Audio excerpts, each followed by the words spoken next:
Welcome to today's explainer. If you're a language teacher, you already know the dream, right?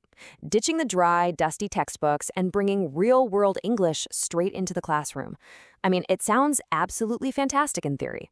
But how does it actually play out on the ground? Well, today, we're breaking down the real-world dynamics of using authentic materials in English language teaching. We're going to look at what actually happens when educators try to bring the real world to their students. Okay, let's dive into this, because this question right here is the absolute core dilemma, isn't it?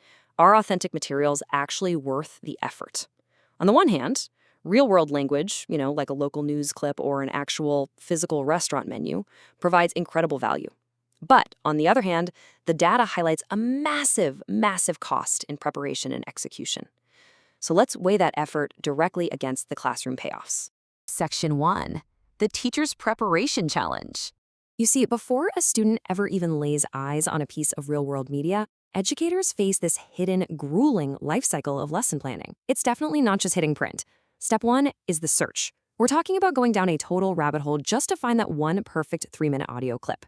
Then, step 2 is selection, filtering out inappropriate slang or, overly confusing jargon.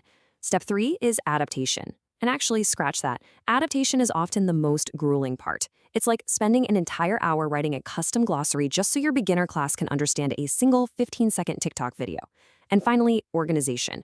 Research highlights that this 4-step process is an immense, incredibly time-consuming hurdle, especially in schools with really limited resources. It is just a massive investment of time before the class even begins. Section 2. Student frustration and tech limits.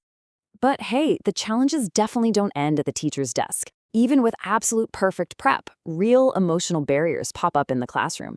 If you hand a student a complex, authentic article without any guidance, well, research shows they don't just miss a few vocabulary words. They feel completely overwhelmed, frustrated, and their confidence just tanks.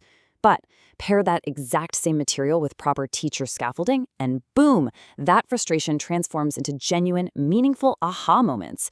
The material itself isn't magic, The teacher's guidance is what makes all the difference. And this brilliantly illustrates another huge hurdle. Beyond those emotional barriers, we slam right into the physical reality of school infrastructure. Using all these modern materials often demands reliable internet access, computers, projectors, or even student smartphones. The glaring problem identified in the data? Simply availability. Think about it. A highly engaging, perfectly adapted video lesson is entirely useless if your classroom is a total dead zone for Wi-Fi. It's a pretty stark reminder that our teaching methodology relies heavily on actual physical infrastructure. Section 3. The merits of authentic materials. Now, what's really interesting about this is, why do educators endure all these hurdles? Well, it's because the rewards are just undeniable. Authentic materials are natural, they're practical, and they are inherently engaging. Because the language is real, it drastically improves practical vocabulary. Because the content is super relevant, it just spikes student motivation.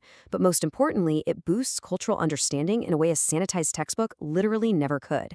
It's teaching a student not just the rigid formal vocabulary for ordering a coffee, but the actual cultural nuances of how a native speaker interacts at a local cafe.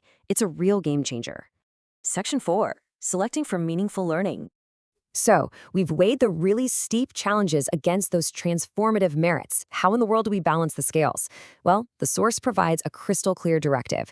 Teachers should select authentic materials carefully according to the learner's level, interest, and learning objectives. This right here is the golden rule. If you align with their proficiency, you eliminate the frustration. Align with their interests, and you completely secure their motivation. Align with your objectives, and suddenly the lesson is highly educational, not just entertaining. Ultimately, proper use equals effective and meaningful English learning. Yes, for sure, authentic materials have limitations, and they require some really heavy lifting behind the scenes. But when that strategic selection happens, and when a teacher guides a student effectively through real, natural language, it takes educational theory and makes it beautifully, practically real. So, knowing the totally grueling prep required, but also knowing the incredible boost it gives to a student's true fluency, how will you choose your next classroom material? Will you play it safe with a textbook? Or will you take on the challenge of bringing the messy, brilliant, authentic, real world right into your classroom? Thank you so much for joining me for this explainer, and I really hope this data empowers your own educational journey.